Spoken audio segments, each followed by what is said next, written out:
Kagulat World. Ginulat ni Alexandra Ayala ang tennis analyst na si Max Kilham matapos nitong purihin ang napakalaking epekto ng Rafa Nadal Academy sa paghubog sa laro ng Pinay tennis sensation.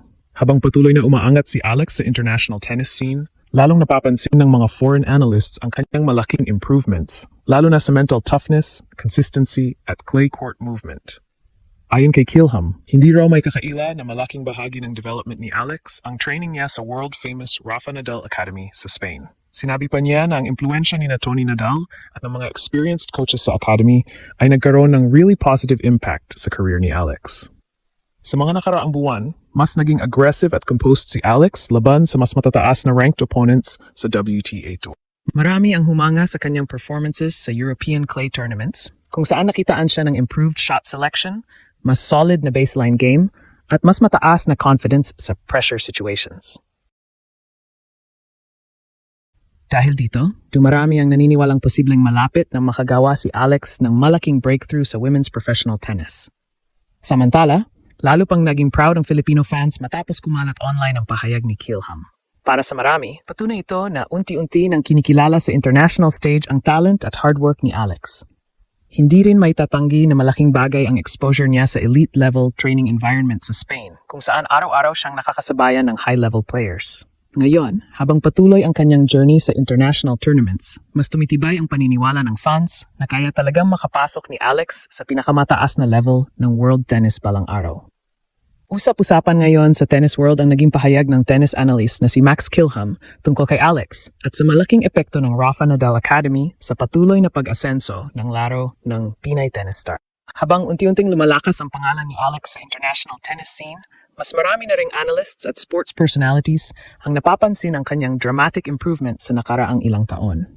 Sa kanyang analysis, diretsahang sinabi ni Kilham na malaki umano ang naging papel ng training environment sa Rafa Nadal Academy sa Spain sa paghubog ng laro ni Alex. Ayon sa kanya, hindi basta ordinaryong tennis academy ang pinasukan ni Alex dahil napapalibutan siya roon ng elite coaches, experienced mentors at world-class training systems. Partikular niyang binanggit si Tony Nadal, ang legendary coach at uncle ni Rafael Nadal, bilang isa sa mga personalidad na posibleng malaki ang naging impluensya sa career development ng Pinay athlete. Ayon kay Kilham, I think she's really developed the game well over the last few years. Isang pahayag na lalong nagbigay ng atensyon kay Alex mula sa international tennis fans. Totoo naman kasi nakitang-kita ngayon ang malaking pagbabago sa kanyang laro kumpara noong mga nakaraang season. Mas kalmado na siya sa mahahabang rallies, mas disiplinado sa shot selection, at mas marunong ng humawak ng pressure sa malalaking laban.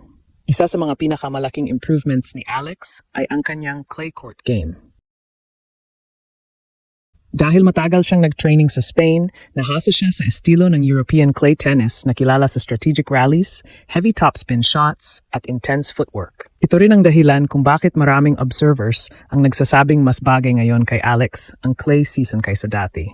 Sa mga recent tournaments niya sa Europe, marami ang humanga sa kanyang composure laban sa mas experienced at mas mataas ang rankings na players. Kahit minsan ay hindi siya paborito sa laban, ipinapakita ni Alex na kaya niyang makipagsabayan sa pinakamagagaling sa women's tennis.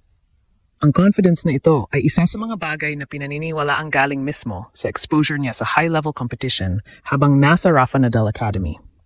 Hindi rin biro ang training culture sa academy. Kilala ito bilang isa sa pinakamahigpit at pinaka-disciplined na tennis academies sa buong mundo. Bukod sa technical skills, tinuturuan din doon ang mga atleta ng mental toughness, professionalism, at winning mindset. Mga katangiang malinaw na nakikita ngayon sa laro ni Alex. Samantala, lalong naging proud ang mga Pilipino sa international recognition na natatanggap ni Alex. Sa social media, maraming netizens ang natuwa sa comments ni Kilham dahil bihira para sa isang foreign tennis analyst na magbigay ng ganoong kataas na papuri sa isang Pinay athlete. Para sa fans, patunay ito na unti-unti nang nakakuha ng respeto si Alex mula sa global tennis community. Habang patuloy siyang lumalaban sa mas malalaking tournaments, maraming eksperto ang naniniwalang malaki pa ang potential ni Alex sa professional tennis. Sa kanyang murang edad, malayo na agad ang kanyang nararating. At kung magpapatuloy ang kanyang development, posible talaga makita siyang maging isa sa top players sa mundo balang araw. Habang patuloy na umaangat si Alex sa international tennis rankings, lalong lumalakas ang paniniwala ng maraming analysts na ang kanyang training sa Rafa Nadal Academy ang isa sa pinakamahalagang pundasyon ng kanyang career. Hindi kasi basta simpleng training facility lamang ang academy sa Spain.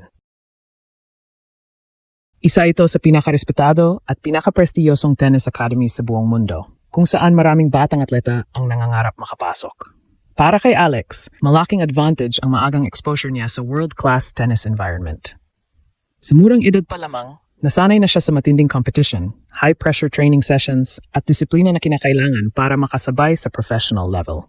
Ayon sa ilang tennis observers, isa ito sa mga dahilan kung bakit tila mas mature maglaro si Alex kumpara sa ibang players na kaedad niya.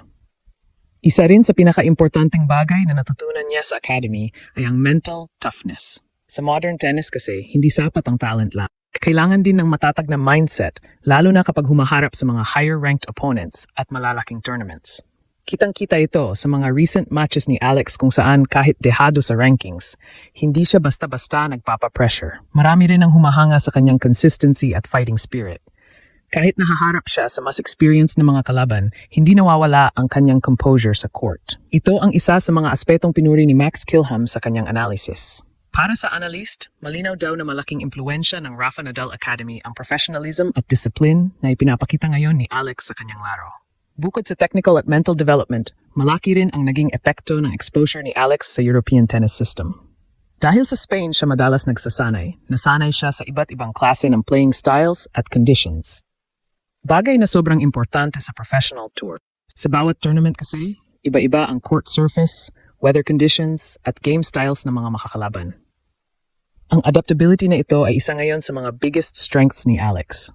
Habang tumatagal, mas nagiging kumpleto rin ang kanyang laro.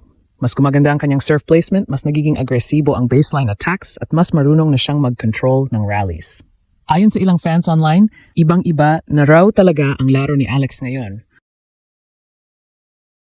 Kumpara noong nagsisimula pa lamang siya sa International Juniors. Dahil dito, marami na rin ang naniniwalang posible siyang maging kauna-unahang Filipina tennis player na makagawa ng historic breakthrough sa pinakamalalaking Grand Slam tournaments. Hindi na rin imposible na balang araw ay makapasok siya sa top 50 o maging top 20 player sa mundo kung magpapatuloy ang kanyang development. Samantala, proud naman ang Filipino fans sa bawat achievement ni Alex. Sa social media, patuloy ang pagbuhos ng suporta para sa Pinay. Marami ang nagsasabing nagbibigay siya ng inspirasyon sa kabataang Pilipino na mangarap ng malaki at patunayan na kayang makipagsabayan ng mga atleta mula sa Pilipinas sa world stage.